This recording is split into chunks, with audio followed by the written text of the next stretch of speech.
Have you ever felt that being around certain people where you are doing your best and you're really getting somewhere, or that you're working on something that your best is just not good enough? Well, I've felt that way. Today, I would like to help you navigate through that and possibly process the thoughts or feelings and emotions in circumstances like that and what to do. My name is Luciana Coelho and I'm a single mother, content creator, artist. I would like to share my experience. I'm 48 years old, and in the last 15 years, I've been going through a healing metamorphosis or alchemization, and I want to just share my experiences to help you feel like you can navigate through this. If you're going through a difficult time, or if you've had a difficult childhood, or if you've had trauma, I'd like to help you process all that in as simple ways as possible by sharing my experience and maybe helping you see a different way to work through it all. So I'm the third born of 3 girls. I'm outside in the open, so you're going to hear all sorts of noises, by the way. I was a surprise, and there is a huge gap between my middle sister and I. Well, not huge, 7 years, and a larger gap between my oldest sister, 10 years, and myself. I was always the funny, wild child, monkey of the family. Nobody took me seriously. And I had a fun and exciting and very interesting childhood. I was brought up in Dar es Salaam in Tanzania. I've had so many cool adventures, but I've also had some shitty experiences, and some of them were not cool at all. I want to share the part where, as a child, I was very much compared to my older sisters because I didn't fit the mold. I was different. I was the artist, the expressionist, a little bit crazy. My father used to ask me, why can't you be like your sister? Or why can't you fix your hair? Because my hair was always wild.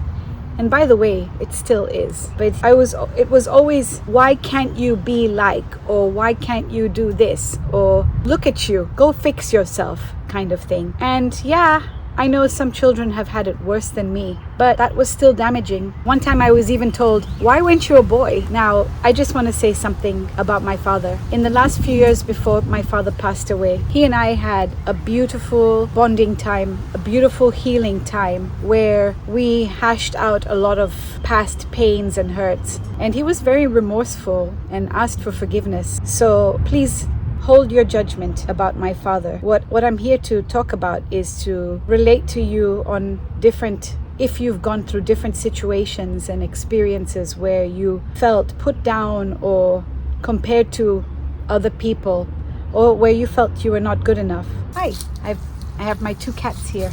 So basically this video is to help you sift through pain points where you can identify triggers that come up in other relationships that are important and that are worth working through. It could be between you and your child, it could be between you and your sibling, it could be between you and your lover or your spouse. Back to my story. There were many times where I felt, and also was told once by my father, he said, you're not going to amount to anything and you're basically good for nothing, because I just didn't have the same kind of motivations that my sisters had. I had different interests. So growing up and then getting into one of the most significant relationships of my life and adulthood with the same voices that would show up, that would remind me of the pain that was caused as a child, have affected. But I've also worked through these triggers and pains. I've done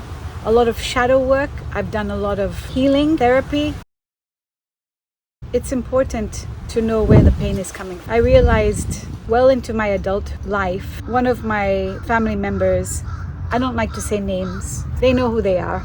When I was in college, now mind you, in elementary school and secondary school, I really got bad grades. I would get a lot of D's and F's. And so when I went to college, I actually started showing interest in my studies and I started making good grades, except for math, and I should say music theory, which is very math related. There's a mosquito here. I'm in South Florida, so excuse the botherations. There were birds singing earlier when I recorded my video, accidentally deleted it. I remember one day I got 96% on an exam and I was so excited. I called this family member of mine and I said, hey, guess what? I got 96%. And you know, the first thing that they said to me was, what happened to the other 4%? I remember how dashed I felt and how unworthy. I know that they meant well. They felt if I could do 96, why not 100, right? But I don't think sometimes people realize how their responses or their words really affect other people based on history or other factors. So it's important to be very careful with your words around sensitive people. And yes, I am a sensitive soul. And sometimes I can be insensitive, so I'm not perfect. But I wanted to talk about this spirit, it's a negative spirit, because the same spirit kept showing up with the same person later on in life. My partners that I picked, sometimes there was an issue with that. As a parent, there was always a better way to do things, or there is always a better way to do things. And basically always pointing out how I fall short and not really celebrating my wins. When the wins were celebrated, it was very short-lived and didn't feel as authentic as pointing out how I could be doing better. So I found the best way to deal with that kind of spirit is to limit your time. You can still love someone, but you don't have to be bosom buddies with them. And maybe in your mind you think, wow, we could have such a beautiful relationship, but you keep trying and you share how certain things hurt you and they say sorry, but then they do the same thing over and over again. It ends up being really toxic. So I found that it's best to look for your tribe, to look for the people that see your true value, that see your beautiful potential and who say, hey, I see something beautiful here. Let's work on this. Let's build you up. Let's make your life better. And I'm so grateful that I have found people like that in my life that I choose to surround myself with. And so my advice to you is to also look at your life, look at your friends, look at the people that you spend time with, even if they're family. Family doesn't always mean what's best for you, even though they may want the best for you. Find the people who will bring the best out of you.